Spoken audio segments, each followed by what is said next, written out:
this is a popular topic. Sadly, this is a popular topic. This is sponsored by the Dummerston Conservation Commission. We're very concerned about the invasives that are just seem to be everywhere in our town, and the way that they're getting in the way of natural communities and habitat for our wildlife. It's really kind of scary. It's kind of scary to see along the West River all the Japanese knotweed.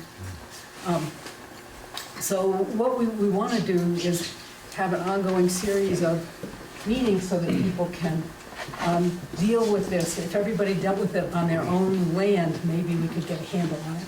It's kind of what we're thinking about. So we invited Chris. Before we start, just one thing I always want to say at these meetings.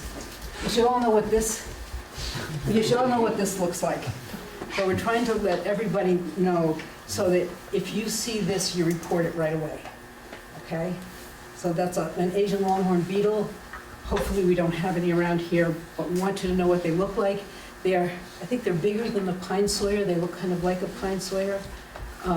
There's other things that look like them. And the state says that they would rather have you call if you think you've got something than, not have it, than for you not to call. So wanted you to know about that. So, Chris, why don't you introduce yourself? Sure. Go ahead. Hi, everyone. Wow, this is a much bigger crowd than I expected. I'm thrilled to be here. I'm Chris Polatin with Polatin Ecological Services. I'd say about 90% of what I do is invasive plant related. The other 10% involves writing management plans and other things of the sort, revegetation and such. But truthfully, over the years that I've been at this, it's been 11 years, my real passion is in the non-professional realm. So I'm going to try not to stand up here and be a professional, but I'm putting myself into your shoes, perhaps as a landowner with invasive plants. And I'm a landowner, and I have more invasive plants than I care to admit. I have 100 acres of land in Gill, Massachusetts, near Greenfield, close to the border, if you don't know where Gill is. And I'll show you my own case study in this, but I'm trying to approach this as if I were a landowner, and I am, trying to prioritize and figure out what to do and such. But I'm also visualizing what you're up against on land in southern Vermont and Dummerston. And Mary Ellen and I discussed the invasive plants that are a real problem in this area. So I will address those plants species by species. This might go on a little bit, a little long, and based on how much you already know, I will move it along, and if questions come up, I'll know I'm hitting the right tone, or perhaps I'm going a little too fast. So feel free to interject.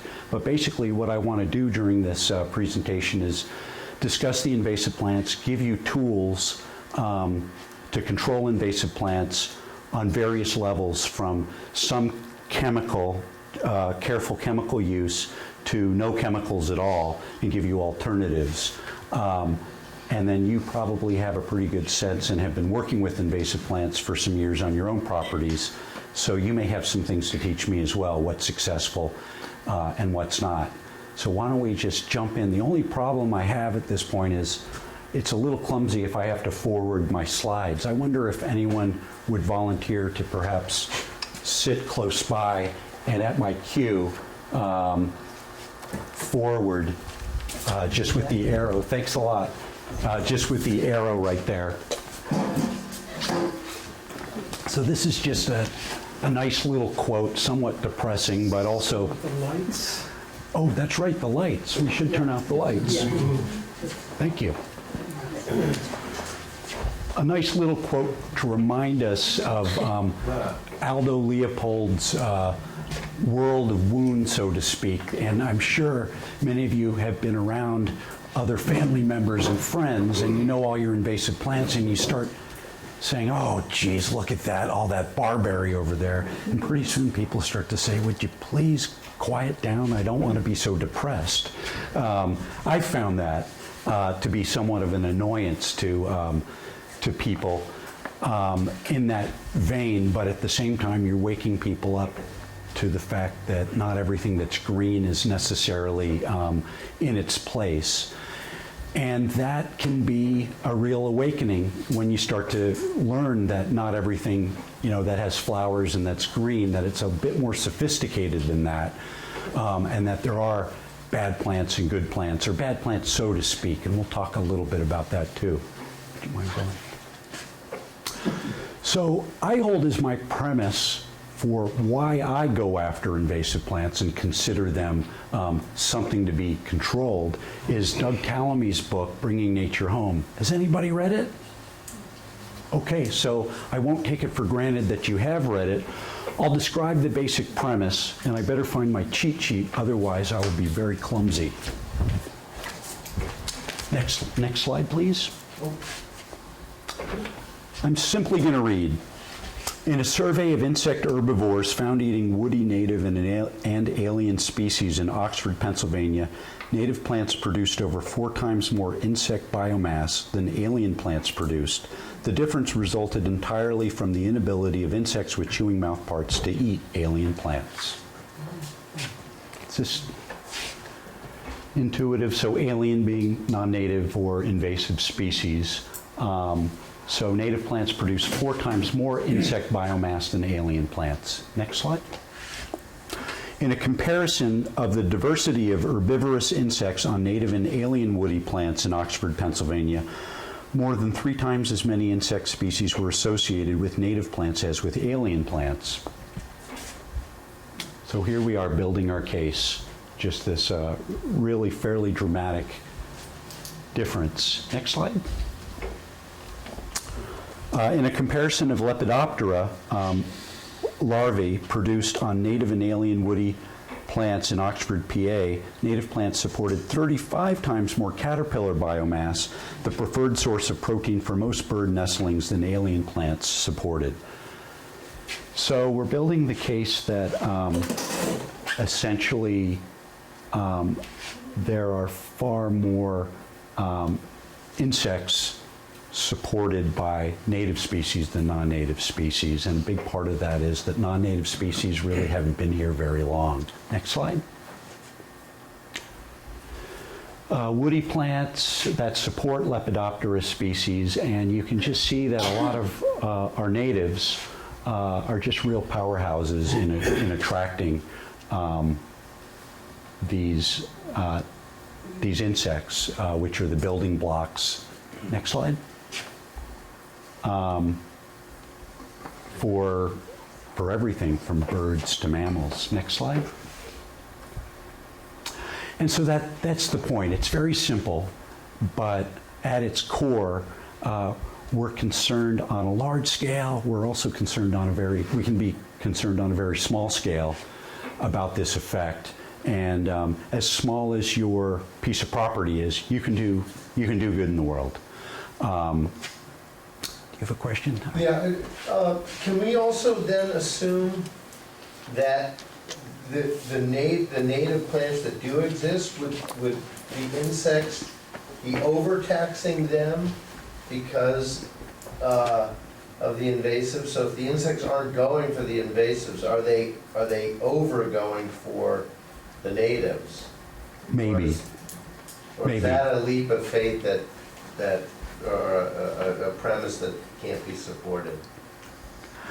I can't support it. It's not my area of expertise. I'm more or less the messenger, for Dr. Tallamy's book, and there is a lot of literature to support this. There's also a growing movement among scientists that is critical of invasive plant efforts and this novel ecosystem concept, which is this is natural, invasives are moving in, there's nothing that we can do about it. And it really puts us into 2 different camps, and perhaps 3 or 4. There's a lot of gray area, and I think the truth is there's room for both concepts. There's room for being active and protecting your own property and the biodiversity in your community. And then there's room in a lot of places where I live where we're completely, not live, but where I work and see areas that are just completely overrun with invasive plants. And on some level, you can see in, say, suburban areas and in urban areas that it's a grand experiment, and we're going to have this novel ecosystems, and people are going to study it, and we're going to learn from it, hopefully. And then other areas, my premise is we've got to protect them from becoming just a big homogenized area like every other place that we're seeing. We've got to protect these really special areas. And I think there's somewhat of a race right now to protect those pieces so that people in 20, 30, 40 years and beyond have a sense of what our native forests and meadows and everything look like beyond the honeysuckle and the bittersweets and all the species that are invading. Yes. What is that caterpillar there? Which one? This one right here? No, Oh, I'm right. sorry. The double, where it says double tooth prominent. Yes. I can't. I can't say. I think that's the name of that caterpillar. Oh, I just wondered what it became. I'm not sure. Next slide, please.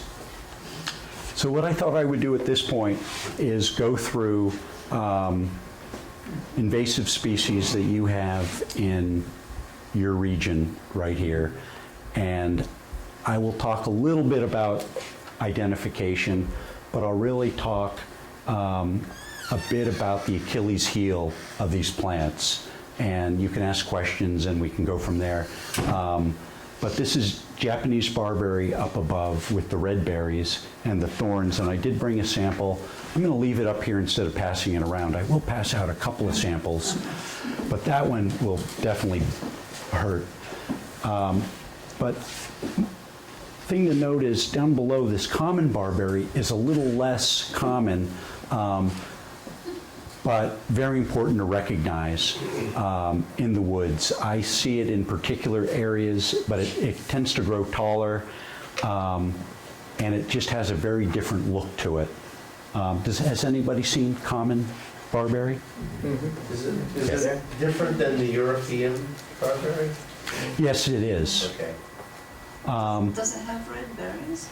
It has, its berries are yellow rather than red. And sometimes you do see a red color to them, but they're more on the orange or the yellow.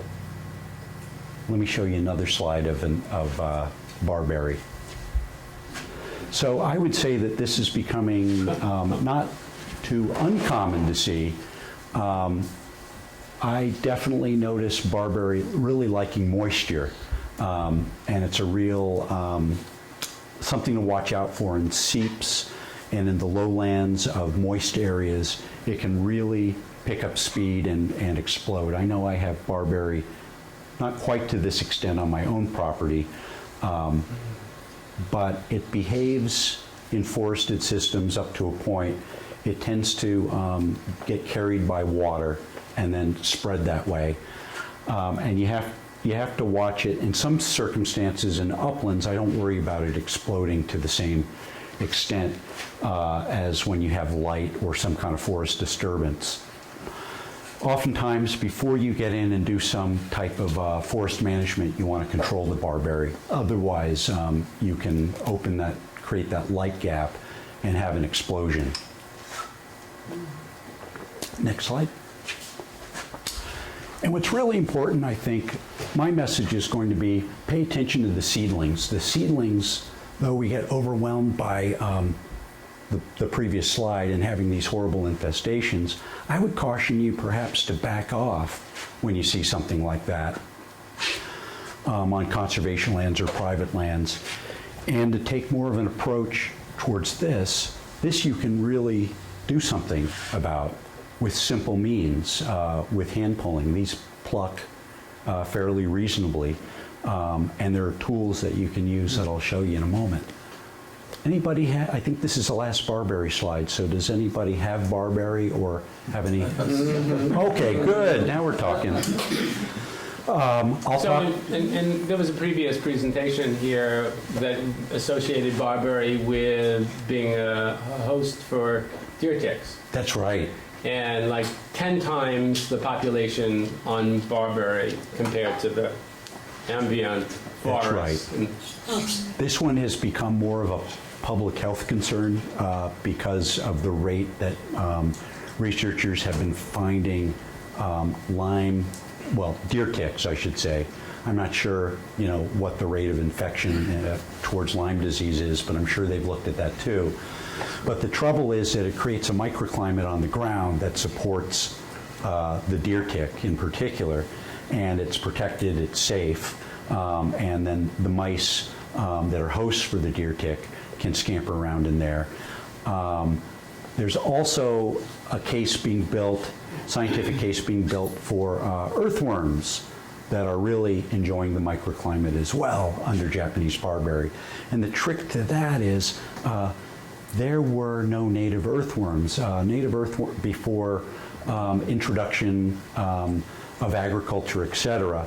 So earthworms, though they're great in agricultural ecosystems, can have a bad effect in forested ecosystems because of the rate that those earthworms are eating the litter of the forest. So you're seeing these open areas with no leaf litter. And that's a case that I think is being built over time, but I thought I would just mention that to you. So barberry is taking on more of a sense of prominence and importance as a management species, yes. Yeah, is the common barberry a problem also, or just the Japanese barberry? I think it's just the Japanese barberry. Is the common a native barberry species? No, the common is a non-native species. Next slide, please. Now we'll move on to, sorry, Mary Ellen. Yeah, but suppose you have an area that's really infested with barberry, like that one we saw. Sure. If you really want to get that out of there, how would you do it? How do you Well, regulate it? you have a few options with barberry. Chemically, it's very easy to control through a foliar application.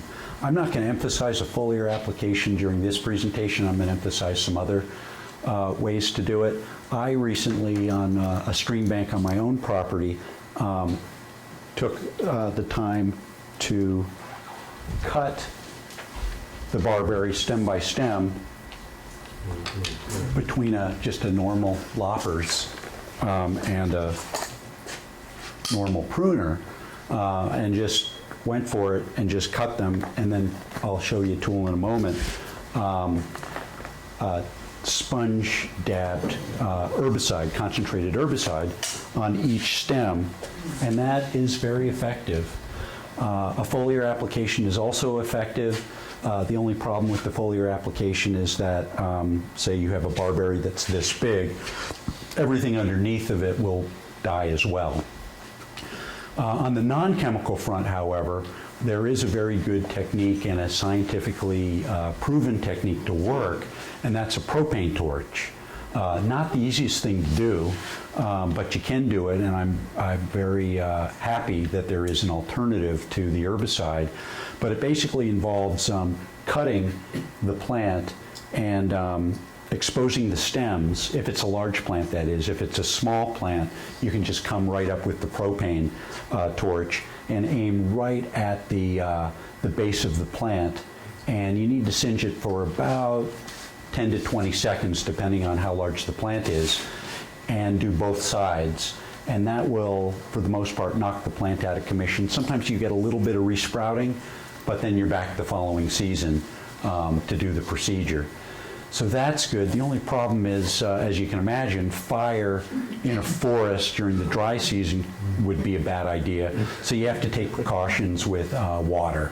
Have water nearby, have backpacks full of water, have someone there to put out the fire that you've started, or you just work in the rain, which I like to do, or work after it's rained.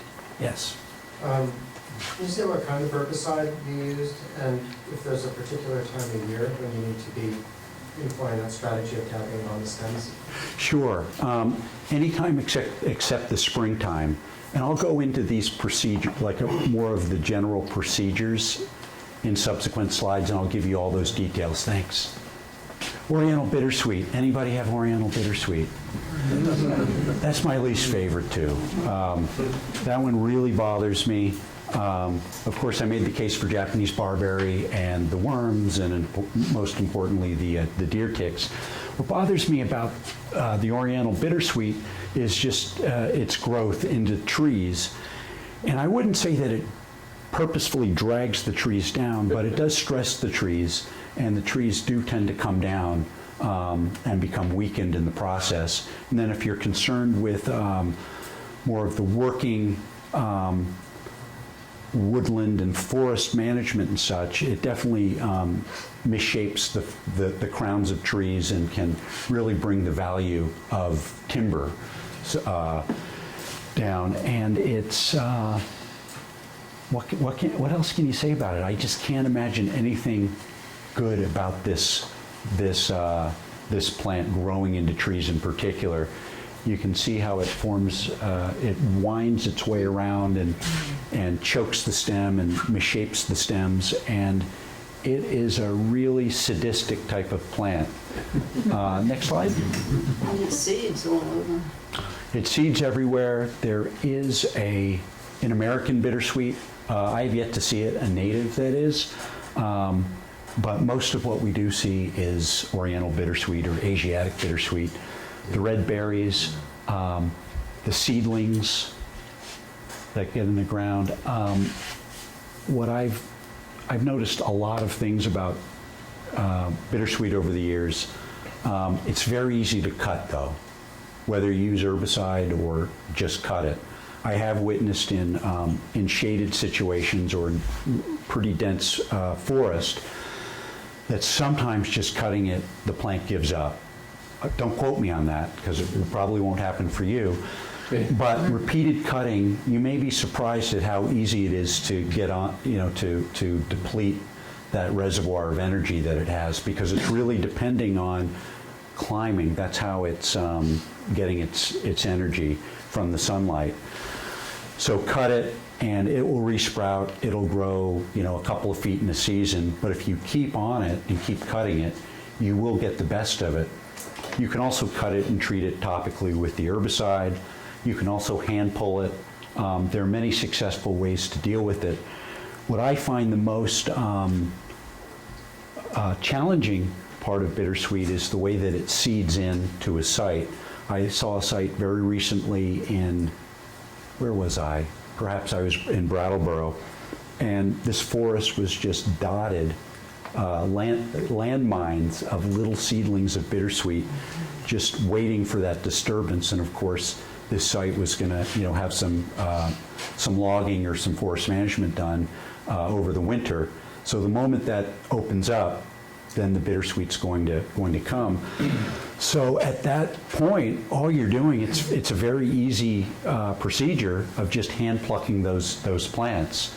And again, I'm going to emphasize to you as the audience of landowners and people concerned about your properties, that's a very powerful tool, just plucking those plants. You're being preventative. You're not going to let it get to that preceding slide or get to this point. Yes? Say something about the root system of bittersweet. Yeah, the root system is very strong, and it's orange, and it's very extensive. So if you pull that root, you're going to pull a long way or it's going to break, and then it's going to come up again. I've seen people who have pulled extensively, and these roots just travel a long distance. And you can get ahead of bittersweet through hand pulling and following the roots, but it's not something that's going to happen overnight. You're looking at, 5+ years of constant pulling. But as you'll see in a little later, anything you do over and over and over again is going to eventually weaken the plants, except for knotweed, perhaps. It just likes it. Except for Japanese knotweed, it enjoys the abuse of being cut repeatedly. But I think there's a lot of hope with bittersweet. My observation is, or what happens in my prioritization scheme, is I allow bittersweet to some extent to exist on the ground, and I don't allow it to get produce seed and to get high into trees. So I have it on my property, and my number one goal is to get it all out of the trees. And in some cases, I'm using herbicides, and in some cases, I'm just like you, wandering through on my property, and I come across something, and I say, oh boy, I better get on this. Let me put my GPS on and mark it so I can remember to come back, and then I'm just hand pulling it. Most of what I do around bittersweet is hand pulling, but I do notice with bittersweet that, birds are facilitating this spread. They eat the berries, and they drop the berries, and then it comes up in the middle of your woods. And then it just so happens to come where there's a patch of light, and then it starts to climb and climb. And before you know it, you might have an amphitheater of bittersweet. But if you find that amphitheater quickly, or that smaller plant, that's the magic of this work for the landowner, to have that hyper vigilance and awareness. Next slide. And there you have it, just little seedlings. And of course, as you know, the moment you come in and you've had a flush, my 4-year-old son and I were doing some bittersweet control, and and it's fun to involve him in it, and my daughter, who's 7, and we're just plucking away and pulling those seedlings, and it's great fun, and we're not going anywhere, and the bittersweet's not going anywhere. Maybe in 5 years we'll get the best of it, but it's a process. Next slide. Anybody? Buckthorn? Oh, good. I'm in the right place. So there's common buckthorn, and I will pass this around because, okay, this is a glossy buckthorn that you might pass around. And this, oh, that's bittersweet. And I'll pass around common buckthorn on either side, because I really want you to know this one. Because Put the light on so we can see them.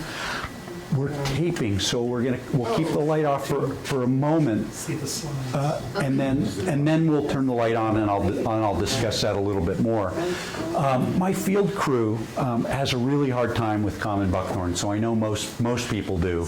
But it's something you really want to pay attention to. It has an orange yellowish bark if you take a knife and peel away, whereas the glossy buckthorn has these somewhat of a gray cast to it, and then these very prominent white spots or lenticels on it.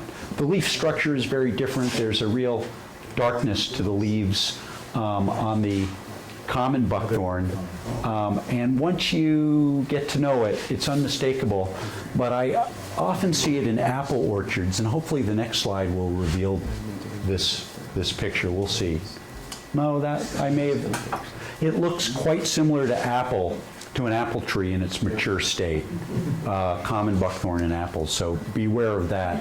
I've had more than one incidence where someone thinks it's an apple tree and it's just a really large common buckthorn. They get very large, produce a lot of berries, and they're trouble. So this is glossy buckthorn at a state which I would say is over 7 feet tall. Next slide. And these are the seedlings of buckthorn, which are very easy to hand pull. Although if you repeatedly cut glossy buckthorn or common buckthorn, you're going to get these resprouts, which will be very difficult or impossible to pull out of the ground, because that stem is going to resprout and have many branches to it, and it's going to become very firmly rooted. So you won't have an opportunity to use one of these tools to uproot it. You get an opportunity the first time before it's been disturbed. It'll come out very nicely if it's just on one stem. Next slide. Ah, there it is. Now that's full sun, but I have seen not anything that big in shaded forested areas, but in open sun it'll do that. And in this case, the conservation land assumed it was an apple tree because there were other apple trees. So that one can fool you. Be careful. And I'll show you some techniques to deal with. I just lump them together for the most part as woody invasive plants, and there are different things that you can do to trees versus seedlings versus 7 foot and then under 7 foot, and we'll get into that in a moment. Next slide. Bush honeysuckles, you do have native honeysuckles here in Vermont. The best diagnostic is the hollow stem, though, and I call them bush because there are several, from Moros to Tartarian to others, and hybrids and things like that.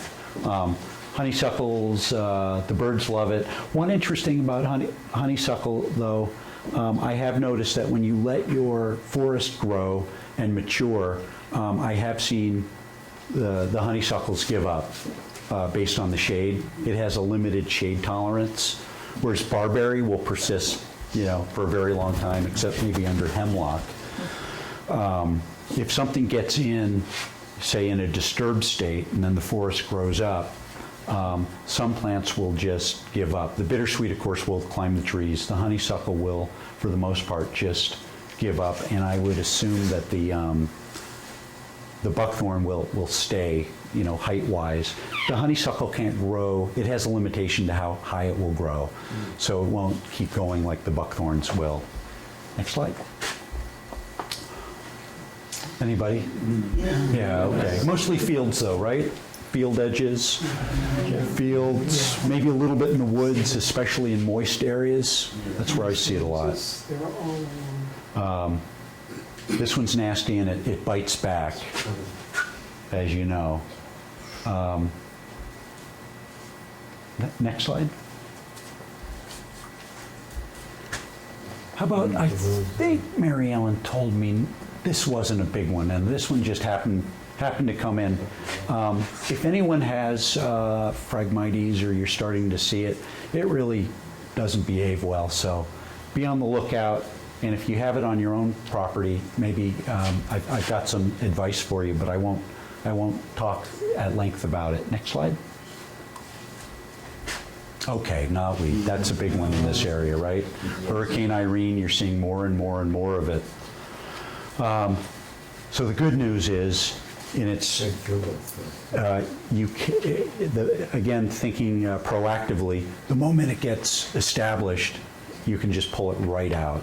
So after Irene, there was a real movement to hand pull a lot of these new populations and patches, and it was successful, and it was determined through a fellow who was the invasive species biologist in Vermont for, I think, 2 years. His name's Brian Colleran.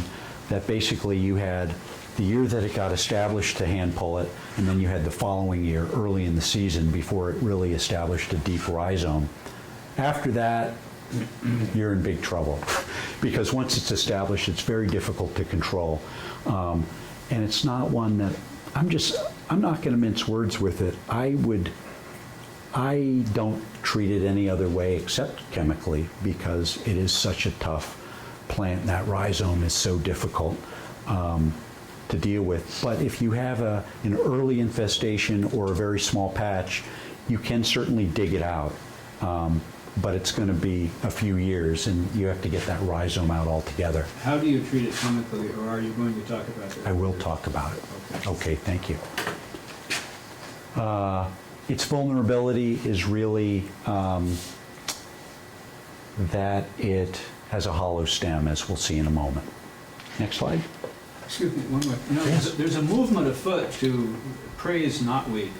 Sure. A local resident in Dummerston has given talks on it and written to the paper about it. Okay. There's a book out which apparently says it's a wonderful plant because you can eat it and it has medicinal value. But I doubt that the author ever had it on his own property. Maybe not, but let's at least agree. Let's at least, how to put it, I feel like there are a lot of views out there, and I have no intention of making anybody feel bad or dumb about their views. I think there's some truth to that. I don't think it's here to save the world like some people do. I think it's a menace. I think you can make something. You can eat it. You can cut it, and you can cook with it and bake with it, and that's a positive. And there's a compound called Revistrol, if I'm pronouncing it right, which is also in red grapes, and there is use for it in herbology and traditional Chinese medicine.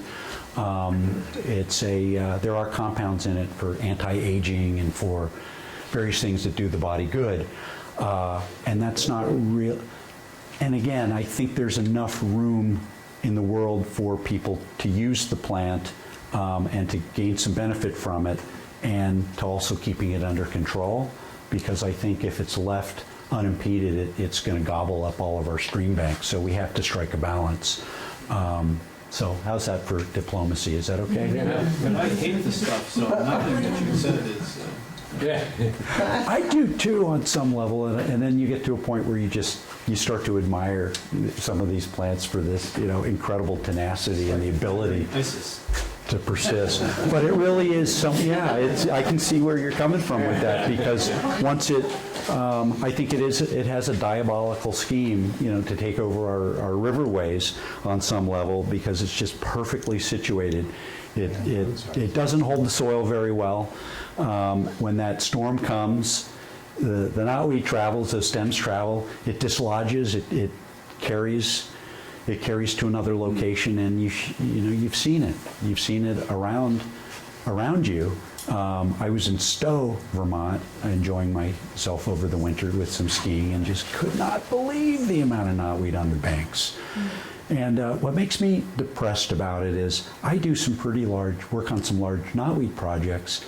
However, what really needs to be done, in my view, is more of a watershed level knotweed project. But the projects that I've started, I've never been able to walk away and say, we're done, we're under control. What happens is you give it a few years, walk away, and it comes back. 5 years later, it's back to the level it was. It's a very strong plant, and again, we're talking chemicals, we're talking riparian, streams, and it's just not a great mix. It can be done successfully. Most successful case studies that I've worked on have been the Richmond floodplain forest, Richmond, Vermont, and volunteers, neighbors getting involved, repeated cutting. My team involved with the careful herbicide application, and over the years we've reduced it by 95%, but I can't leave it alone, otherwise it will come back. But thankfully, there's a community of 15 or so committed people that will repeatedly come back and cut it, and we will prevail over time if we keep coming every year. How big was that to start with? It was a lot of acres. It was a nature conservancy project and multiple landowners, so I think we're dealing with about 30 plus acres Of knotweed. of knotweed, and some of it less dense and some of it very dense. I might be exaggerating, maybe we're more along 15, 20, but still a large-scale project, but a beautiful floodplain forest. Yes? Can knotweed only spread from any bit of the root, or if you cut the stem, maybe a foot high, the stem that you cut, can that, if it's left in the ground, can that grow a new plant?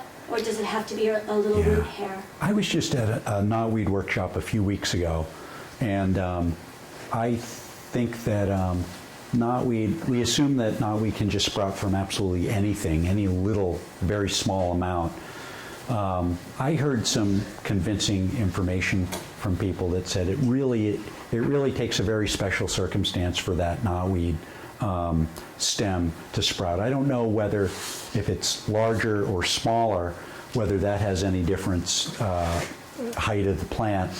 I have seen it sprout. I've seen projects where they cut it repeatedly and composted it on site, and all I can tell you is that knotweed just started growing into itself and created a heck of a mess within these piles.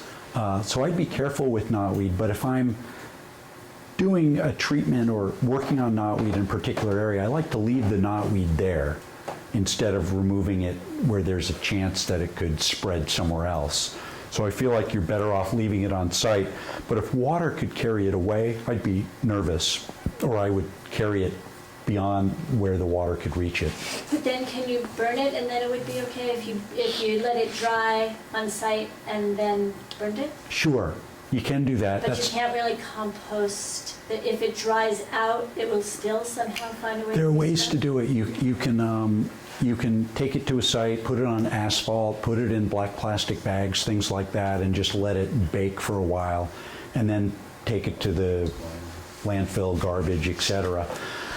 I'm always a little nervous about taking things off site. I would prefer to burn things. The seeds are a little worrisome too. They're not incredibly prolific, but the right seed in the right place, you can get a plant, coming up. And I think we've sort of underplayed the ability of the plant to reproduce via seed and said it was, less than a 1% viable seed. But I think we're seeing that these patches are traveling, and it's got to be seed in some cases. Knotweed's also coming in from soil, fill, and other means. So there's a whole preventative mechanism with knotweed to be really careful about development and building homes and highway departments and getting them on board to know if they've been dealing with knotweed and to deal with it appropriately, which is easier said than done.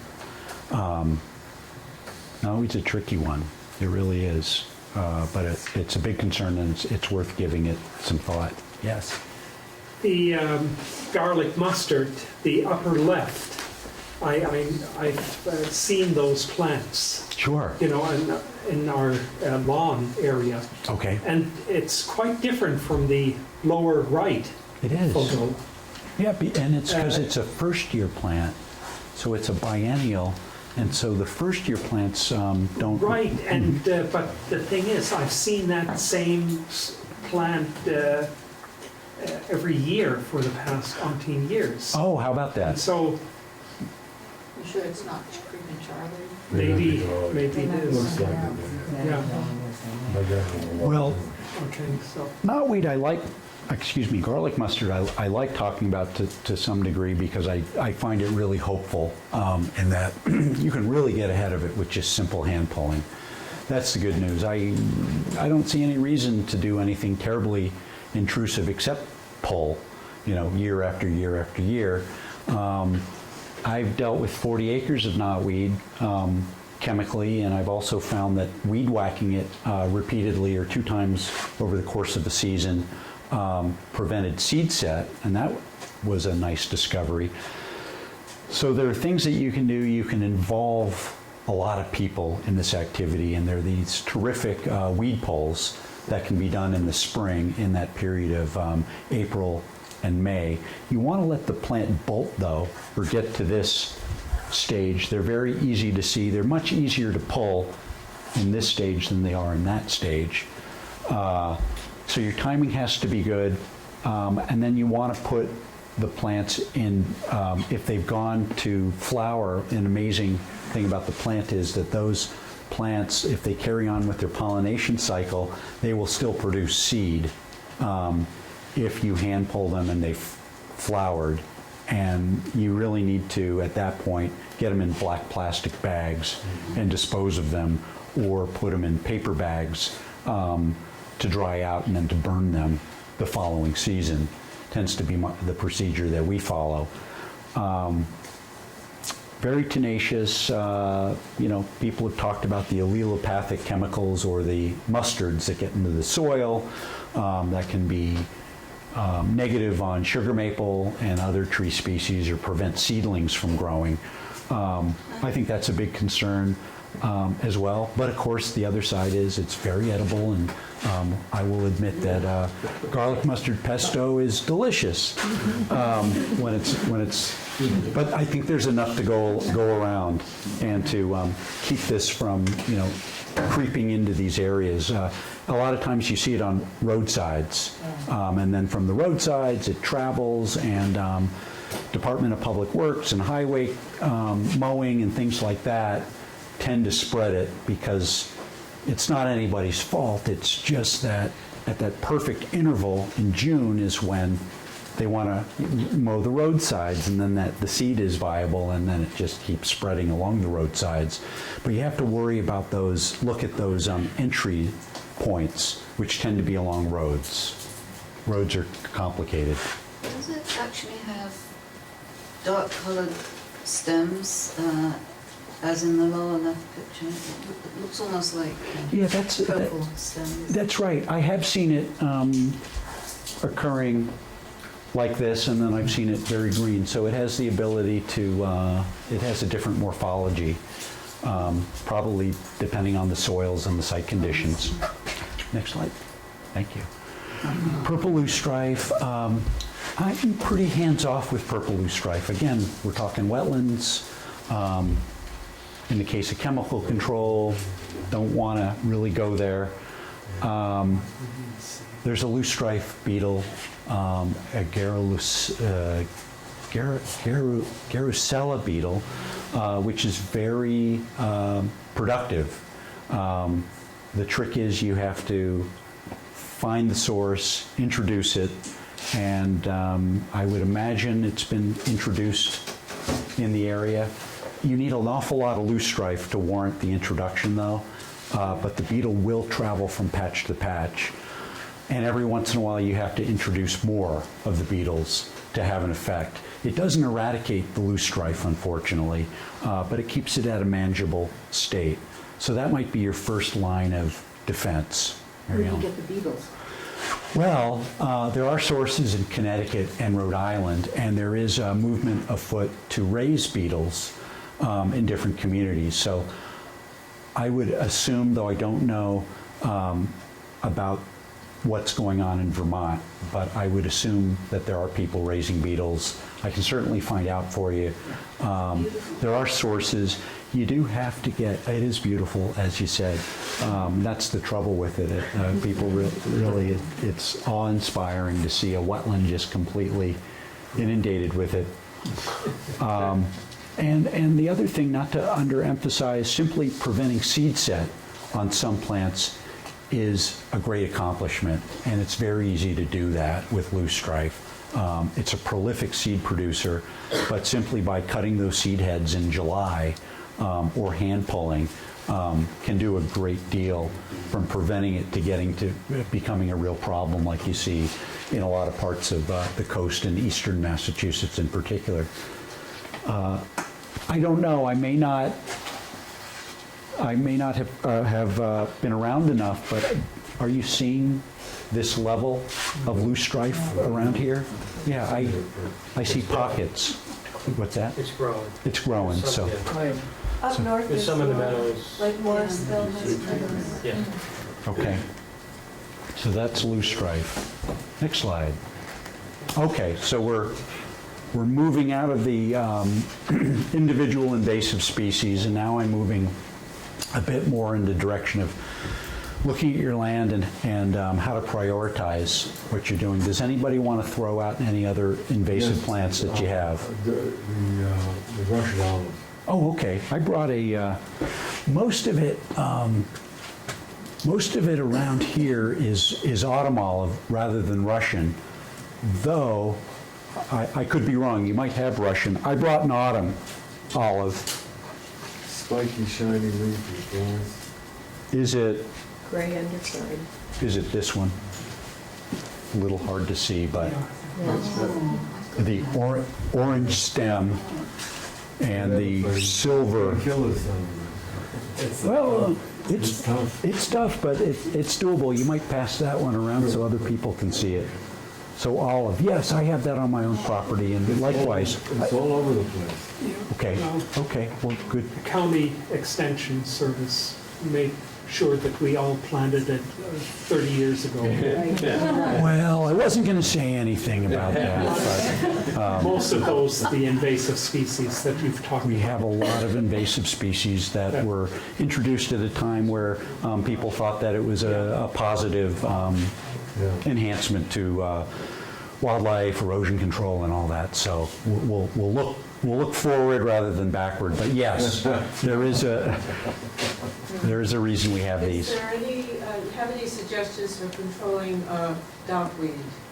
Dockweed. Did you say dockweed? Low plant with a great big leaf, is there another name for it?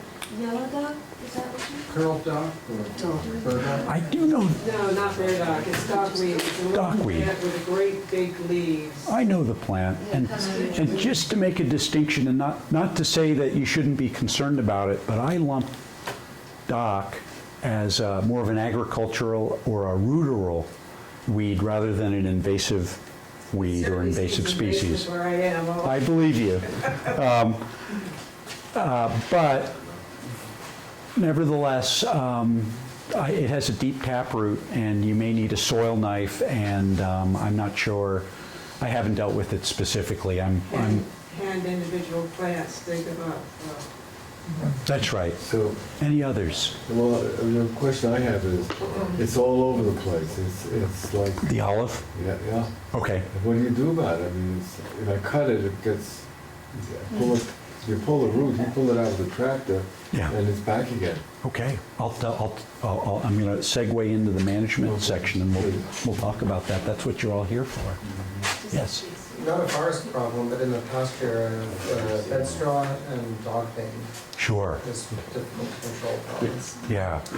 Well, bed straw I sympathize in pasture and in fields, and that's an agricultural weed, as well as the dog bane. Although if we're talking about the same dog bane, there are a lot of positives, and it is a native species.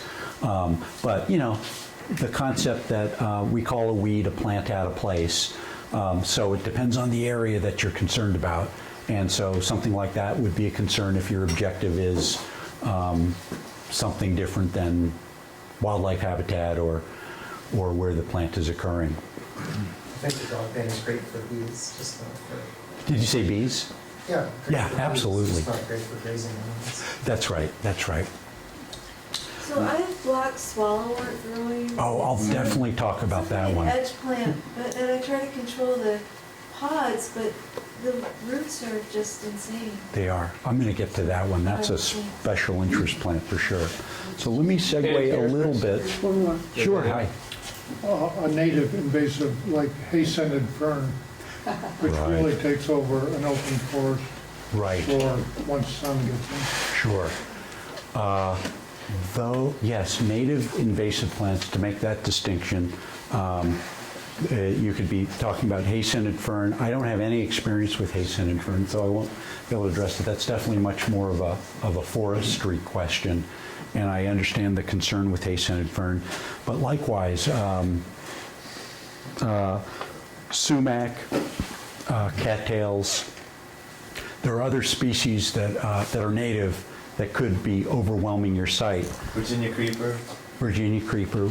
We tend to not like plants that overwhelm us, that have that, ability to form monocultures. We tend to just say, go get it. I won't defend them, but to say again, it depends on your objective in your site.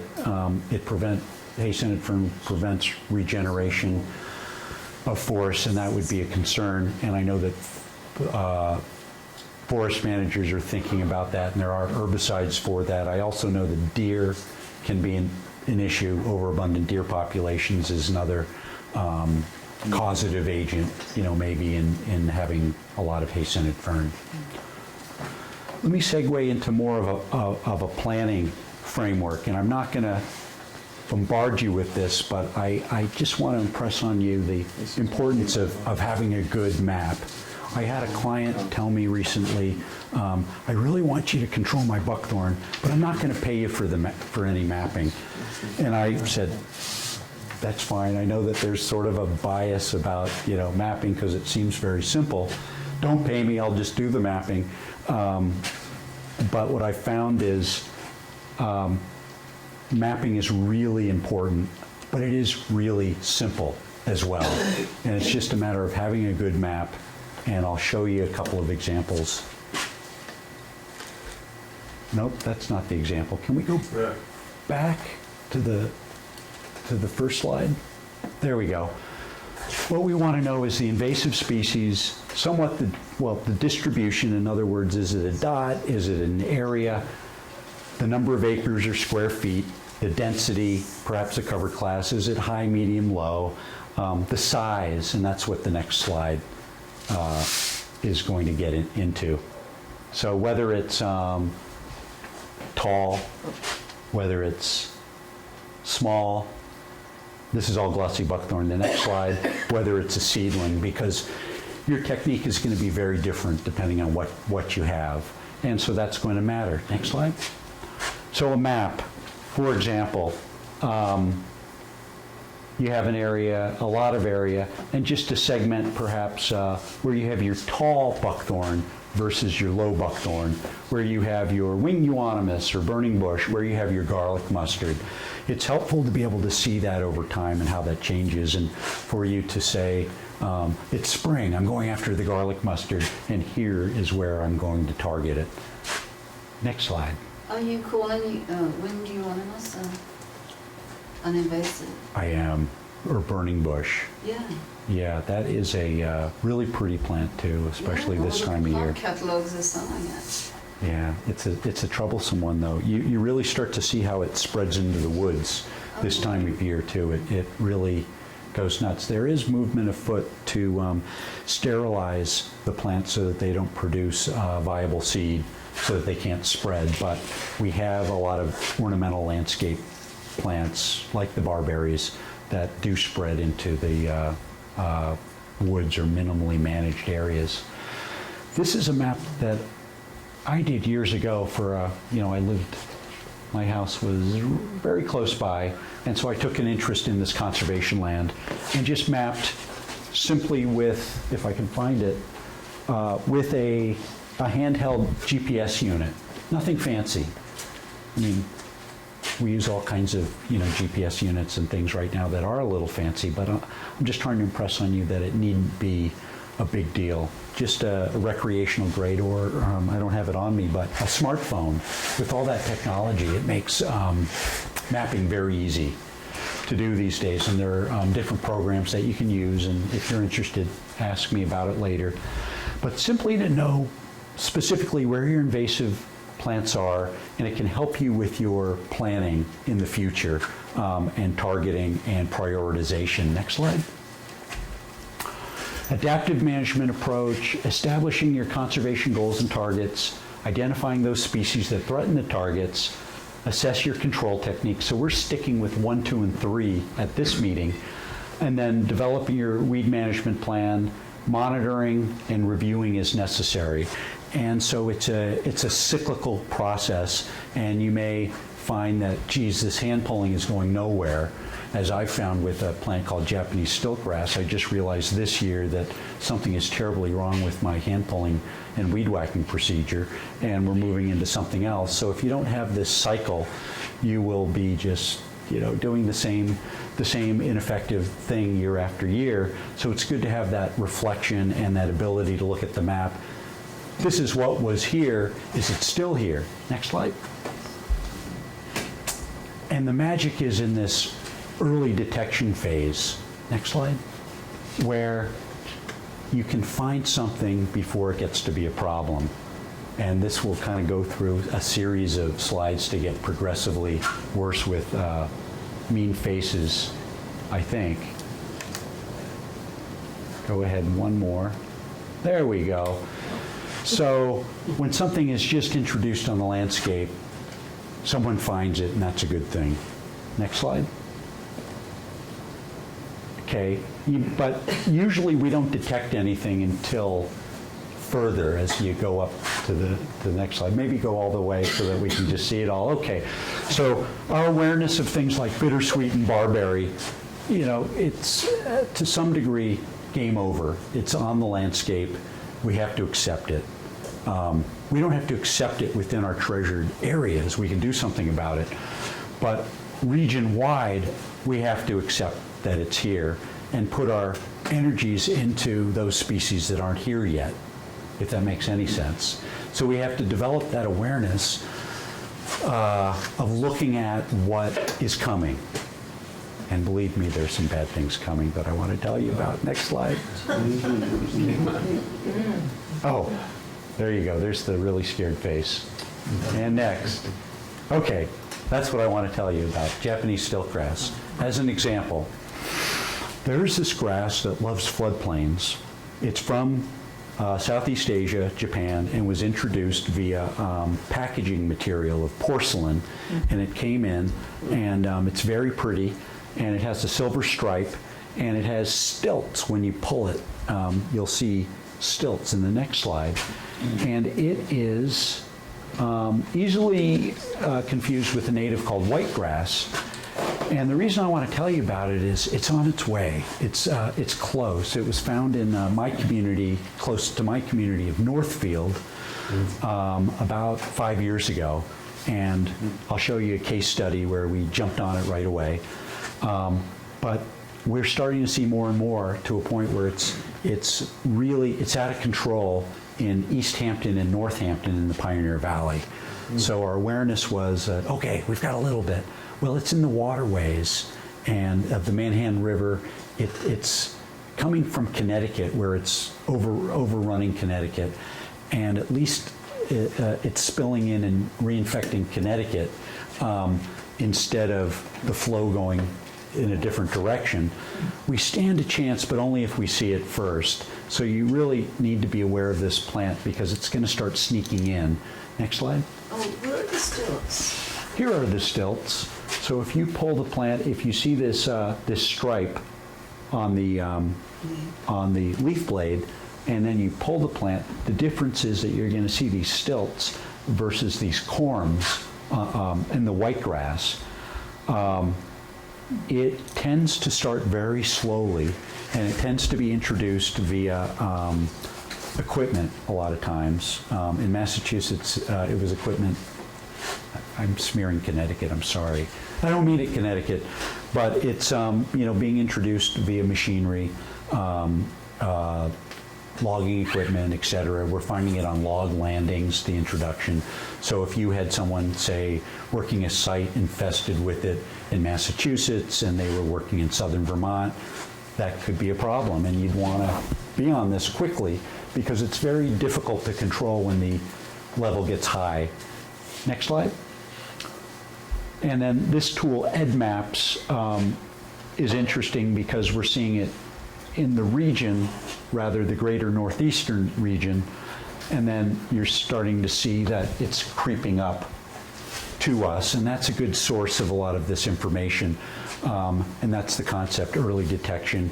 It's slowly coming in, but if we're aware of it, and you can take this concept and think about bittersweet or other invasives this way. If you detect it early enough and you pluck it, it won't get to be a problem. So this is a real exercise in your awareness as a landowner of your property. What's going on? That doesn't look right. Let's identify it. Let's call the extension agent. Let's do something to identify it and make sure that it's nothing nasty. Next slide. So we found it. We, meaning someone I know, John Lepore, found it, rapidly responded, called me, called others. We descended upon it, and it's to a point where it's very controllable at this point. Next slide. But it took several years to do it. We mapped it. Next slide. We advertised it. We hand pulled it. We propane torched it. We weed whacked it, and the timing is very specific.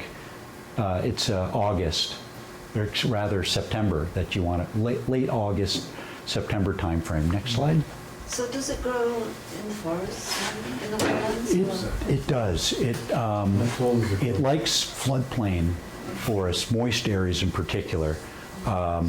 And it likes to be, well, again, it's like knotweed. I don't want to anthropomorphize too much that it wants to take over the world, but it seems to want to get down to the floodplain where it gets flooded and inundated, and then its seed gets carried further down. But it gets introduced on the roads, on the log landings, and then it gets spread by ATVs and other equipment and such and so forth.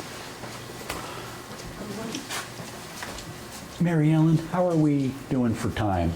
Let's do the clock. I get the sense that I should. I get the sense that we should get to the management. Yes. Okay, let's go. Yeah, because I think We're going to skip ahead a little bit. Yeah.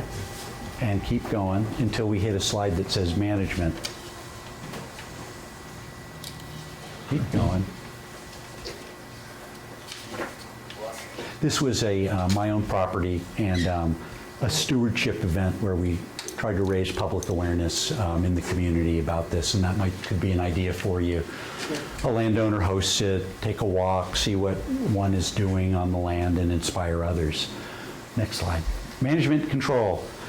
You have a plant, cycles of a plant. This is a woody species, not invasive, but huckleberry on the coast. It's the best I can do. As it leafs out and photosynthesizes, in order to produce leaves, it has to use its root reserves or its total available carbohydrates. Everybody with me? So at that point that it's expressed its leaf fully, it's at its weakest. So that's when you want to come in and whack it. So you whack that plant, and what does it do? It's going to snap back and grow again, and then whack it again, and then, so usually it's in a 6-week cycle that it can recover. So you whack it in late May, it's going to express itself. By July, it's going to be ready for another whack. I tell you this because it's a concept rather than something strict. Whatever you do to torture this poor plant, just do it. It really, on some level, doesn't matter whether you cut it, burn it, stomp on it, etc. But do something to disrupt its cycle. So that's what I wanted to convey. So you're on your property, somebody's told you you've got black swallowwort, you're trying to wrap your brain around it. And here, someone asked about black swallowwort earlier, and there it is. What are you going to do? Next slide. You're going to go to vermontinvasives.org, and I wouldn't recommend that you go there unless it was a particularly good site. I was peripherally involved with some of the information on this, not directly, but I edited it and helped with some of it. But you can go to this site and you can figure out in red what I wanted to emphasize. You can get the key information on the phenology of the plant. The seed pods in July and early August. Okay, we want to prevent that. We've got to be on it in June. It's a rhizome. Uh-oh, rhizomes are scary versus an annual. Annuals are easygoing. 1,000 to 2,000 seeds per square meter per year. Oh no. Sunlight promotes earlier and more prolific seed production. That's scary if you're in the sun. Reproduces by seed, and then of course it produces these seeds that are windborne, like milkweed. Uh-oh, we've got a really difficult plant to deal with. Next slide. Next thing Vermont Invasives is going to tell you is the phenology, when things are happening with this plant, which will help you know at what interval to do various techniques. Next slide. Then it'll go further and it'll tell you what you can do on a manual basis and on a chemical basis. So it gives you some options as to how to go about this process. So I just wanted to let you know about this site. I really find it to be user-friendly, and it's a good starting point. There are other starting points as well on the web, surfing online. You'll find good information and not so good information. So just figure out what sources. I tend to like this site because we're in Vermont, but I also like sites out of the Midwest, in particular Michigan and Wisconsin, because they have similar species and similar concerns. Next slide. Okay, here's the crux of the conversation here. When you're doing these projects, you can involve a lot of people from your community, volunteers. People are dying, to do something meaningful on the land. And I would say these projects are perfect. I've been working with my children's preschool for years, and the local school wanted to do something on Earth Day, and this was it. We're not going to get people involved with chemicals or this or that. We've been doing this cutting and removing process with Japanese barberry and bittersweet for several years now, and it's going great. So we have good species coming in. We've got the invasive species. They'll always be there. They're slowing down. They're not producing seed. What's wrong with that? It's a preschool. I mean, it's fine to do that. It's fine to do that in your yards. I mean, not every invasive plant has to be out. You just don't want seeds proliferating, and you want to get at those small seeds. Next slide. Oh, weed wrenches, of course. Hand pulling. They're the weed wrenches, and I have a bunch of different tools, but I'm not going to take up your time unless you want to see me afterwards, and I'll show you the finer points of the honeysuckle popper versus the weed wrench versus the extractigator. Please don't underestimate the power of hand pulling. I really feel like that is the magic of this work, of that prevention step. And again, this is garlic mustard going in bags. This is involving children. This is involving anybody who can get out there and work. And you don't have to accomplish 100 acres a day. It can be just set modest goals and go for it. This is a great activity, in particular in the spring. So my stewardship programs, the conservation lands and the landowners I'm involved with, we do spring hand pulling and we do fall cut stem approach. And that interval over the years will control things and steward the land so that these things don't get out of control. Next slide. Manual methods, weed wrenches, heavy loppers, honeysuckle popper, pick and shovel, just things that you have. Some of it's specialized. Most of it is not. Next. Someone, in this case, had invasives. First step, remove them. They're still here. They did come back. They will come back. But a great first step is just to get them out of the system. You can see it's clean. It's accessible mostly. This is Japanese barberry, honeysuckle. It all came back, but just keep whacking away at it. And when that expresses itself, the stems can be, herbicide can be applied to the stems as well. You can keep whacking, as I showed you before. Next slide. Chris, if you took a site like that sort of contained and covered it with black plastic, might that keep it controlled? Yeah, it would, or it can. It depends on the species. For knotweed, not as much, because knotweed can travel. You disturb it, it's going that way. It's gonna disturb you. A lot of the some time ago, the state in its workshop said that if you tugged at knotweed, you did start a hormonal reaction or something. It actually made the roots grow. Is that still believed or not? I don't know. I could believe it, but I don't know that to be a fact. Back to the black plastic. I'll show a slide with black plastic. I think that black plastic can certainly be used as a non-chemical approach. Just be aware that black plastic it'll kill everything, of course, underneath it. You may need, depending on the species, for woodies, I'm going with 1 season. You need the heat. You need to use a special material, like a 6 mil black plastic, and there are other materials that are good if you need to keep it on for like 5 years, like you would with knotweed or Phragmites or some of these other rhizonomous species. But for woodies, I think that would be fine. You're going to do small areas, though. It's not going to be 100 acres of woods, of course. So I'm just showing you this. These are tools that you probably have access to, or you know somebody who does. A brush hog can do an awful lot to create that access, that disturbance. And this was well-developed glossy buckthorn, an inch plus in diameter. Walk behind mowers, weed whackers doing garlic mustard repeatedly. So again, back to that first slide, disturb it enough, it's going to give up. So that's what I'm trying to give you, to empower you to do it. They will give up. Woody species probably after just 3 years. Things like knotweed, 5 years and counting perhaps. But you are going to see results over time if you're not concerned with eradication, if you're satisfied with control. This is a viable way, repeated cutting. Next slide. What to do with the byproducts is a really great question. I like to burn things. Chipping is a viable option. Wildlife habitat, so to speak, or creating brush piles in the woods or the field edge is a halfway decent. I wouldn't spread the invasives to a great degree, and composting, if you compost really well, that can be successful.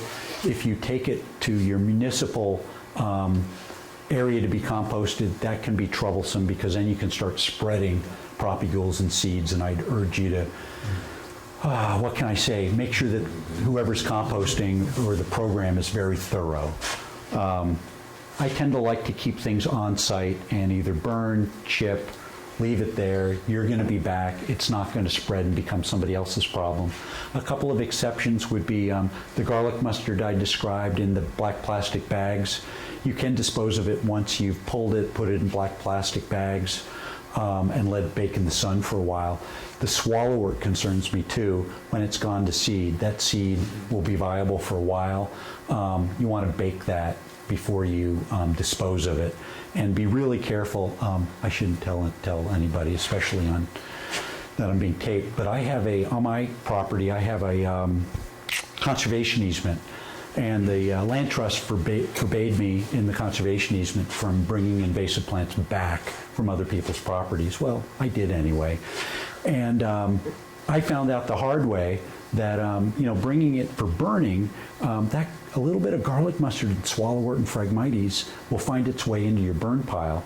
Now I know what I'm doing, so it was fine, but I've decided to give up that practice because if something spreads that way, that's not a good thing, obviously. So you're risking it if you're taking it elsewhere and disposing of it. I'd say leave it on site to the extent that you can. Next slide. We talked a little bit about the propane torch, but here it is in action. I think it's a good tool for barberry, honeysuckle, multiflora rose. Not a good tool at all for bittersweet. Buckthorn loves it. I mean, loves to sprout as a result of it. It won't work. It is effective on seedlings, though. So newly emerged seedlings, a light singe of the plant will rupture the cells, and that the plant will give up after that. So that could be effective. I use it that way, and I do like that. For annuals like garlic mustard or this Japanese stiltgrass, it's been effective, and what's nice is it's burned up the seed as well. But it comes at a risk of fire. In some communities, you may need to get a permit. I prefer to do it in the springtime. Next slide. Here we go. Other notable methods, the plastic along a field edge. And then thinking a little outside of the box, how to overwhelm invasive species. So you may come in and remove them, and you may put a cover crop down because those sprouts are going to struggle a little bit in that buckwheat cover crop or the oats or whatever. I tend to throw down a cover crop on a field edge or more agricultural systems a little later in the control process when we're just at seedlings, just to give it something to cover the land, so that, because as you know, you control one, if the land is open, the next invasive is going to come. Next slide, please. Well, goat grazing, the use of animals. I applaud it. I think it's wonderful. I don't have animals myself, but there are creative ways to use animals on the land. The only thing that I urge is the more you can confine the animals to a particular location and force feed them, the better. Obviously, you have to be concerned with the animals' welfare, but goats in particular will eat a lot of these invasives like Multiflora Rose and Buckthorn and such. They do have some species like cherry and laurel that will kill them. So working with somebody who owns the animals and knows about the animals is a good thing, but it's not the end all. So one round of goats grazing your buckthorn won't do it, but it can be a tool in the toolbox. And sometimes we use goats to clear the land because it's a lot friendlier than a big mower or something like that. So I would say this is a good tool, especially in lands that have been in agriculture or have that legacy of agriculture. It makes a lot of sense to use animals. Sheep to some degree can be effective, and cows even. Do you know how many goats per acre and the difference between goats and pigs in terms of which animals are more effective? No, but I do know that they graze differently, and that I've seen some examples of knotweed in pigs just because they disturb the soil so much, and in some cases you may want that disturbance. So I think it's something with invasive plants and grazing. It's in its infancy, but people are experimenting a lot and having some decent results as long as it's a long-term plan. If you think it's going to happen in a few years, it won't, and it's a lot of effort, but it could be just perfect for you. Next slide. I'm going to go into the herbicide use and just talk about things that I use on my own land, and I'm not advocating to go wholesale herbicide. What I'm advocating for is using it, keeping it in the toolbox, and using it in a careful way. Next slide. Cut stem application, that's when you cut the plant, and you basically have two choices. One, you have more than two, but the two that I'll put out for you, one is two herbicides that can be used are glyphosate and triclopyr, and both of those will be effective on most woody invasive plants. The only time you shouldn't use this technique is in the springtime, because in the springtime the sap is flowing. So when you or your neighbor is sugaring, take a break.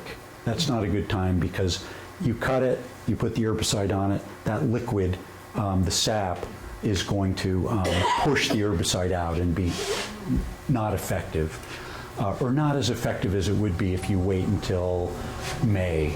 But you've got May through the winter. Now is great. There's a concept that the energy in plants is descending, which will hasten the process of killing the roots if you apply that herbicide. And I would say, to some degree, that's true. This is my favorite time of year for the cut stem application. Next slide. Would something like Roundup work? It's got to be concentrated, so Roundup will work. Undiluted. The trick is that it's got to be a reasonably high percentage of active ingredient. So this is where it gets tricky, because you have things that we have things that we can buy in the hardware store, and I have samples of several of those in my box there, if anybody wants to learn more about it or get into detail. But professionally, I'm buying other products, which are still the same active ingredients, but they're a bit more concentrated. And but some of these products that you can buy in the hardware store and the chemical store are concentrated enough for this purpose for you to buy something like Brush Be Gone concentrate and to apply those to the stem and be effective. Roundup concentrate likewise will be effective. I just want to caution you to be considering wetlands and use and paying attention to the label. As landowners, you can apply herbicides on your own property. Commercially, one needs a license and needs insurance, like in my case, but I think you're empowered to explore the use of careful chemical use on your own properties, and this really has a very strong effect immediately. I was talking about the repeated cutting. Generally speaking, when you cut and apply the herbicide, that plant is gone. It's not coming back. It doesn't mean the seedlings won't emerge from the seed bank, but that plant, if it's applied correctly, won't come back. And what you're trying to do is apply it to just the outer layer of that plant, or the cambium layer. So on a bigger tree, you only have to apply to the outer layer. On a smaller plant, you can go to the next slide. You can apply to, you may apply to the entire stem if it's something that's ½ an inch in diameter. This is a case of bittersweet, and the bittersweet was approached this way with a cut surface or cut stem approach, and there are some seedlings in here, but as you can see, it's dead. up the tree, although this would be accomplished also by cutting, simply by cutting. But the stems here are not resprouting. They're dead, and seedlings are, coming up, and those can easily be hand pulled. Yes? So my question about glyphosate is, let's say you're doing buckthorn or knotweed, which has a lot of roots in the ground. When you kill it with glyphosate, I've heard that glyphosate does not have a long half-life in soil, but in the actual stump that's in the ground, or the root, does it linger, and how long? And then if I plant something over that I'm not wanting to be contaminated, how do I work with that? Is the root easier to dig up once it's killed by an herbicide? Yeah, the root perhaps is easier even several years later, because over time they just get more and more brittle.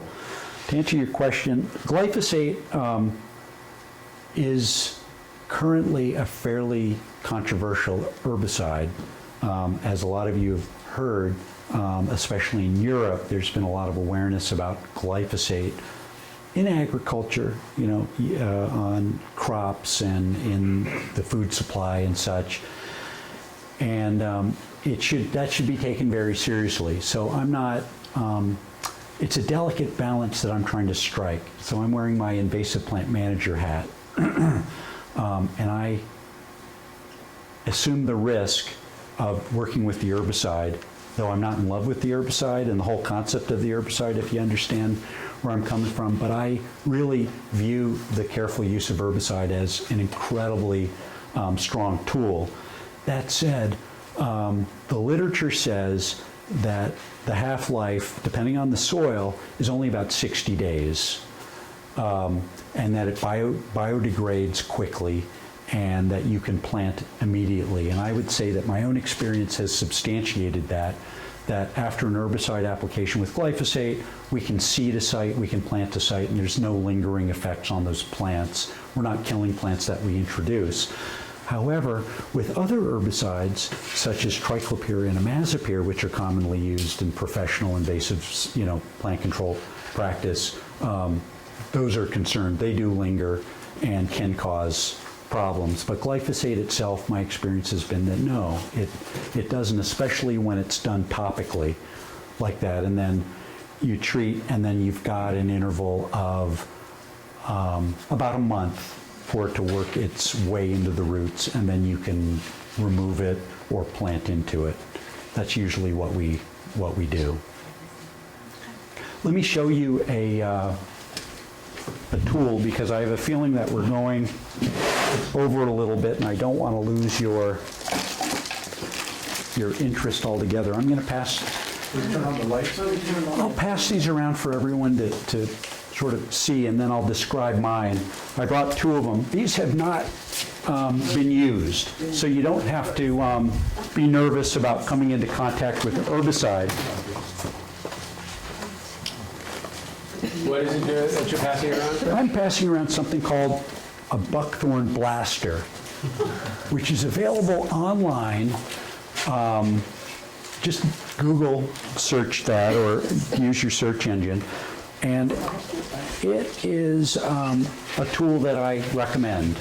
The buckthorn blaster is contained. This one does have herbicide. It is live, so I'll be the one handling this one. It has a sponge, which is replaceable.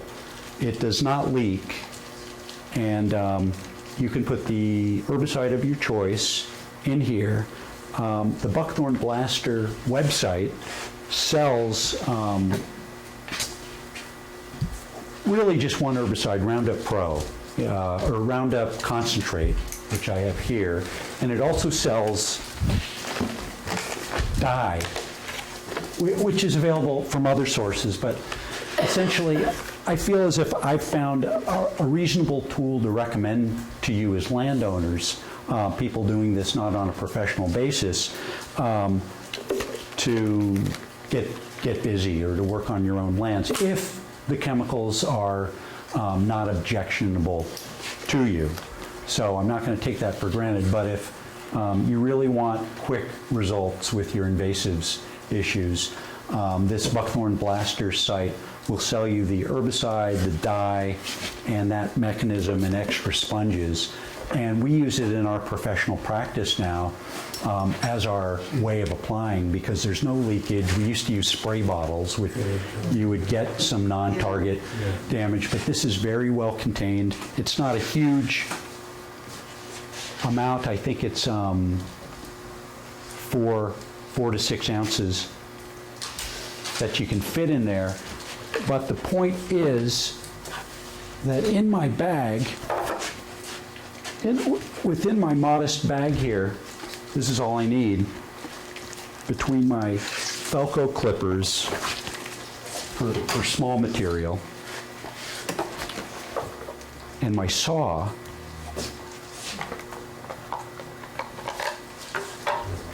you know, simple saw. This happens to be something called a silky pocket boy. There's really nothing I can't do. I mean, I'm not going to cut big trees, but usually invasives are fairly small in diameter. So the biggest buckthorn, the biggest buckthorn or the biggest bittersweet I can reasonably get through. So on my, you know, morning walks, this is what I carry in this pouch or in my field backpack. And I come across something and I just do 5 minutes of work as a preventative mechanism, and then I'm wandering through the woods and enjoying things and taking it all in, and then I'm prepared. I don't have to take that GPS point and say I'll come back in the fall. I'm there right then. Yeah, I've seen in catalogs loppers that have some mechanism to feed some of the systemic herbicide as it's cut. Do you ever use those? Or? There is something called a clip and clean shear. Back in the early days when I got involved with invasives control, I was paying attention to a book put out by the Nature Conservancy called the Weed Methods Control Handbook, and they introduced that tool, and it was a clipper, and then they had an herbicide bottle on the back, which was contained, so you could cut and then dab, and then it was somewhat efficient. But I haven't seen anything like that in a while. But people have created some pretty interesting tools, you know, over the years that you can find online. Around here, we use bingo dollars. There you go. Yeah. Our relatives play bingo. That makes sense. There's a little bit left in the bottom. That'll give you a nice color, so you know where you've been. I wouldn't dispute that. That sounds great. Maybe I missed it, but I don't remember you saying, like, when you can pull things out by the roots, which I spent a lot of time doing. Yeah. I've been doing this at Dutton Pines recently as a volunteer for Park Service. That you need to keep the roots off of the ground. That buckthorn will reroot, and put it in the crotch of a tree, put it on top of a felled stump or a log or something. Otherwise, it's all going to grow back. And so maybe you said it, but I don't remember hearing that. I didn't. You're absolutely right. That's an important message. Truthfully, I usually do, follow that procedure. But I have seen things resprout, especially buckthorn and bittersweet to some degree. But it's not something I see all the time, but the possibility is always there. So putting it in a tree or a crotch of a tree is a good idea. I mean, the easiest thing for all of us is when we get the things early, when you can get them by the roots. Yeah. And then you're sort of self-defeating to some extent by not, simply you can find a place. Sure. Look on my property and you'll see buckthorn hanging in the forks of trees, That's tons right. and tons and tons of it. That's right. And then it dries out and it's a permanent. While I'm at it, though, there was one other tool I wanted to show you. But in the interest of time, I think I'll just have people. Oh, here it is. On the hand pulling note, these soil knives are really a terrific tool as well, just to have on you to gain a little leverage there, or perhaps you tug and then you missed the root, and then you can go back. So this is really, for the most part, what I'm using on my own property, which is pretty low key except for the herbicide. But you have a small amount with you. But this, that amount in the buckthorn blaster is more than I would want to apply. I mean, that'll last you all day. It depends on the density, of course, but it really is a good tool if you're inclined in that direction. Can we turn off the lights? And I have just a few more slides. Yes? Can I go back and just to clarify, when you were talking about pulling what you do when you pull out the buckthorn? Sure. And Let's finish. earlier you also spoke about the garlic mustard that you can't burn. So I'm not clear. There's certain things you should never burn if there's like flowering or seed bearing. Why would you just burn? Throw the garlic mustard into the burn fire? I do. It's no reason not to. No reason not to, especially, and there's really no reason also not to pile the garlic mustard. Well, there's one reason, but it's not a horrible thing. Oftentimes with garlic mustard, if I catch it before it flowers, I will leave it on the ground. I'll create little piles, that sort of thing. The only negative is that there's a lot of mustard in there, and that compound, is toxic to the ground and such, or will prevent other things from growing. But you have to be realistic. My only concern with like woody material, what to do with that, chipping, etc., is when it has seeds, and that was something I didn't address. That's why I like to leave it on site. But if you do burn it or put it in a brush pile, those seeds will go up in flames and they won't be a problem. But you're right, there is a little nuance depending on the plant and how you should handle it and dispose of it. You could put, if you don't get your buckthorn before it's bearing its fruits, if you cut it and put it in a pile without burning it, it's okay? Yes. Those things spread themselves. Birds will get them. I think so. The only risk you'll run is that buckthorn could reroot, and that you might consider something on a lower layer of your brush pile so it doesn't come into contact with the soil, and build your brush pile that way. But what about the seed, say if it has berries? If it has berries, then I would prefer to burn it. But at least it's on site and you're going to be back when those berries produce seedlings. But it's all about reducing seed set, because it's just going to make your life easier. Because a lot of these invasives have a shelf life, the seeds, of 3 to 7 years, with the exception of bittersweet, which really is 1 year. So that's good news, and that's some recent discovery that we can really get ahead of bittersweet because the seed shelf life isn't long, so we can get ahead of it, and that's great. But others you have to be prepared for a longer haul. So the moment you can stop that seed set, then the clock starts ticking, and you can get to that 5-year interval, and you'll be safe. And it gets easier every year. And just to mention, I'm not using anything much fancier than a leaf bag or a contractor's garbage bag for this. It's not terribly special, but if I am going to burn garlic mustard, I'm going to put it in here so that I can not take it out of this bag to put it in the burn pile so that it's dry, because it gets very gooey, garlic mustard. What kind of bag is that? One? This one? No, the other one. A paper leaf bag. It's a big paper. Yeah. Okay, so next slide. Hack and squirt, likewise, with larger trees like buckthorn trees. You can certainly cut it all down. In some cases, you can just use a saw or a chainsaw or a hatchet and just touch the cambium layer to create, with the chemical, with the glyphosate or the triclopyr, to kill the tree, and just leave it in place. A little less intensive. Next slide. Will it then fall down? Eventually, it will. So watch out for, hazards along trails and, things like that. But I wanted to mention this one. You're probably not going to go out and buy a JK stem injector tomorrow, but like I said with the Japanese knotweed, its Achilles heel is that it does have this bamboo type stem. It's hollow, so a perfect place to cut and drip the herbicide or stem inject the herbicide, which is effective on the rhizome. And these are, it's called the JK stem injection system, if anyone's interested. A little more of a professional tool, but I just wanted you to see that it's out there.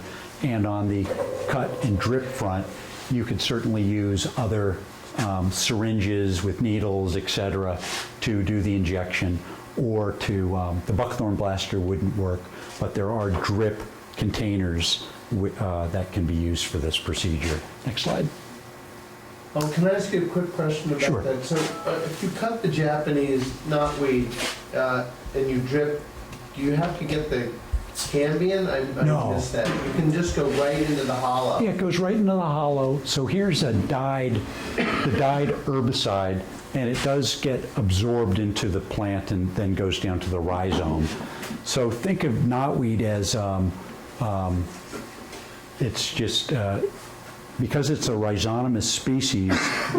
This plant is related to that plant, is related to that plant. So if you don't address the entire network, you're going to be struggling. And that's why it's difficult to deal with knotweed on your property, and your neighbor has it, and it really makes sense to deal with it comprehensively.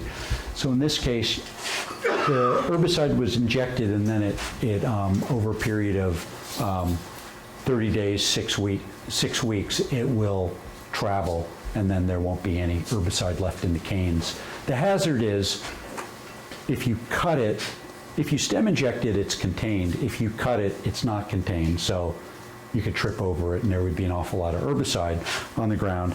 And just a note, a lot of these targeted techniques this one in particular uses a lot more herbicide than a foliar application would. So even though we want to be targeted, we have to be mindful that that's the case, that we're putting more herbicide into the environment. I don't use this wholesale, but along streams and sensitive areas, this is usually what I do for knotweed, so that you keep it, any foliar application, in a dry space. And then knotweed, again, I'll cut it in June so that by the time I get there to do a foliar application, it's only this high rather than 12 feet high or something. What if you didn't cut it in June? Is there any hope of foliar application right now? Yeah, there's hope. It's just, but if it's so big, will it get down, or is it better at this point if it's really high? watch out at this time of year, because some knotweed is yellowing to the point of that it won't be effective, but some of it's very green. And make sure it's in a green state. Using a ladder to get above it can work, not on acres of it, but on smaller patches. Next slide. I'm winding down, everybody. This is simply, again, a glove technique used on Phragmites. However, I went in intentionally. I don't want to advocate for everyone to get backpack sprayers and to be spraying herbicide everywhere, because it's a very challenging technique.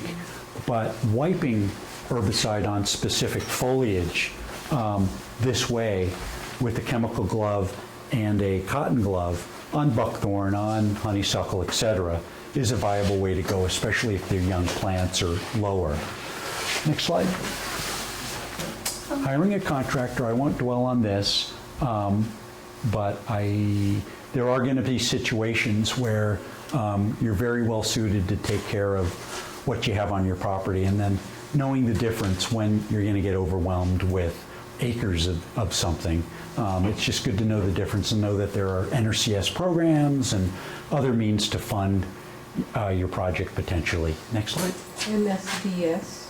MSDS is every herbicide, synthetic herbicide that is, has a specimen label that gives you directions on how to use it, and more specifically has a material safety data sheet that tells you the relative risks to humans, to wildlife, the half-lives in the soil, the water, etc.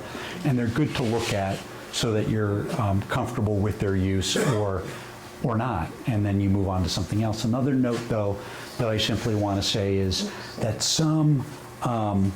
you're going to come across so-called non-synthetic herbicides or organic herbicides that are touted as being effective. They work on a similar principle like your vinegars and your clove oils and others, limonene, which is a citrus derivative, where they'll burn out the leaves, but they don't systemically go to the root system like some of the synthetic herbicides do. So you can use it as a tool, but you'll use it repeatedly. And it is a decent tool if the synthetic herbicides are not something that you're willing to use or can't use. The only thing I want to say is, this will make me sound like I'm I'm sponsored by the chemical companies.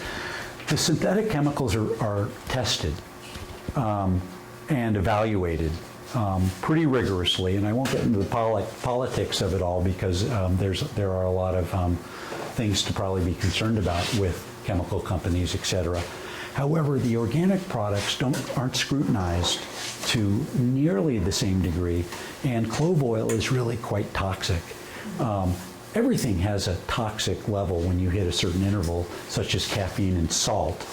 So just be wary. Just because it's called organic doesn't necessarily mean it's a good product to use. And I would just caution you maybe to evaluate the clove products in particular. Next slide. Yes. As a disclaimer, on the other hand, I think a couple of important considerations are that a lot of these herbicides are distributed and made by a company called Monsanto. Yes. Which hasn't been proven to be really an environmentally sound company. I won't argue with you on that point. Yeah, also, the long-term effects of some of the herbicides. And I can see you're very responsible in your use of them. So I try. I'm not criticizing you, but the long-term effects of a lot of these materials, especially the chemical materials, have not been thoroughly investigated.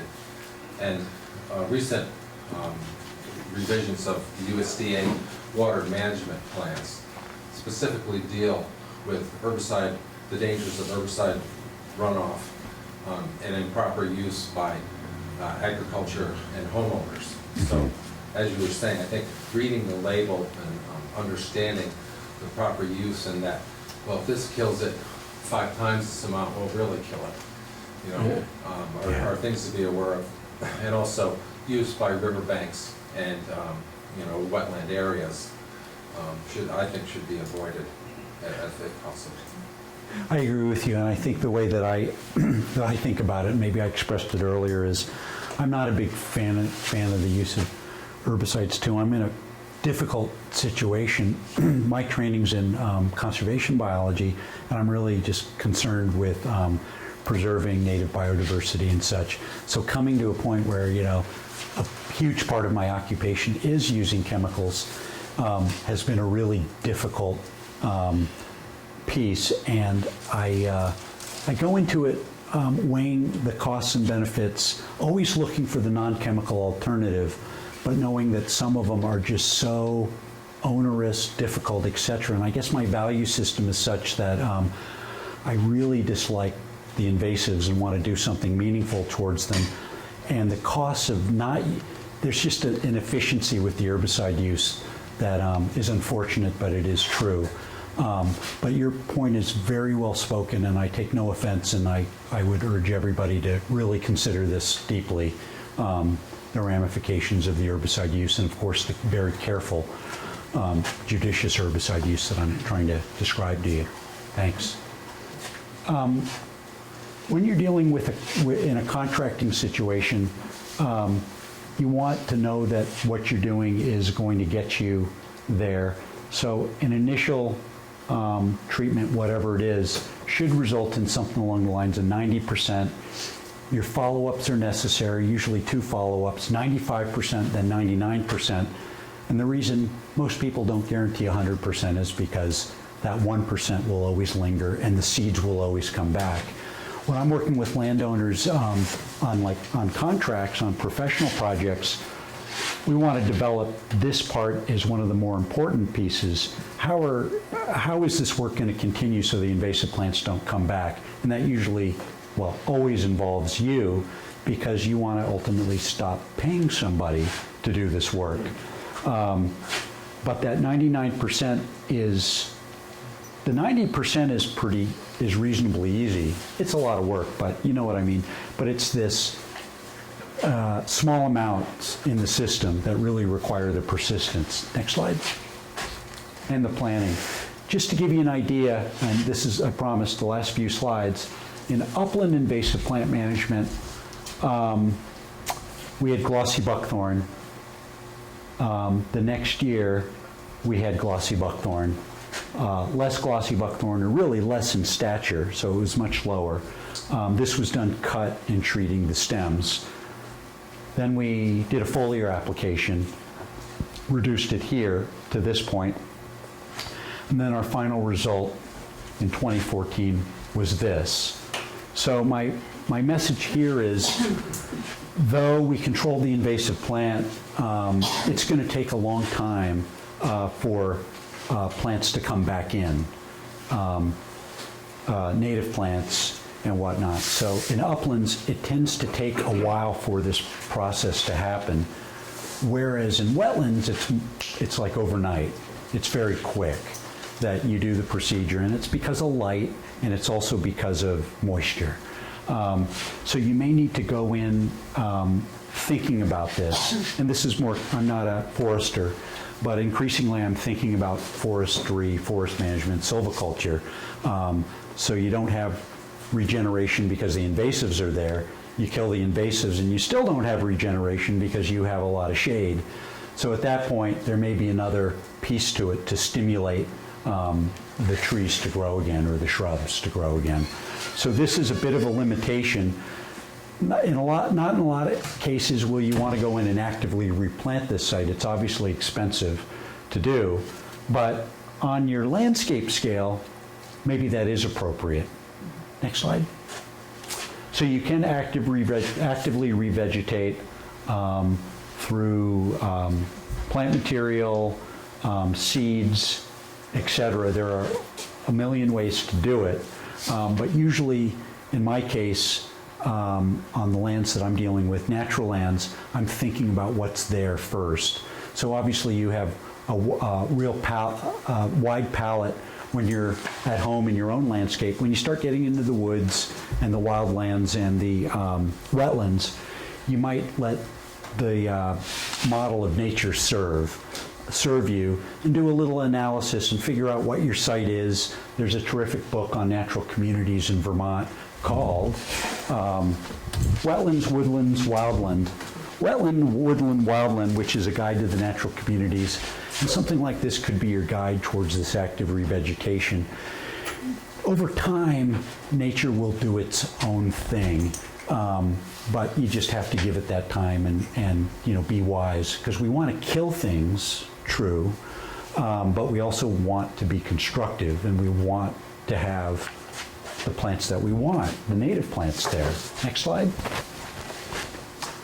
And then this is an example of wetlands, far from here, but on the coastal salt marshes. But I do find even in the tidal marshes and the wetland marshes, etc., there is a lot of resilience to these systems with the plants that will revegetate, from knotweed to Phragmites to some of these others. So keep that in mind. In some cases, you don't have to worry. Nature will take care of it once you are doing the work. And I think that's my last slide. Great. Yes. Wetlands, cattails. Cattails, right. There's a narrow leaf cattail and a broadleaf cattail, and I may have it reversed, but one of them is a non-native hybrid, and one of them is a native. So they tend to form monocultures like the invasives do.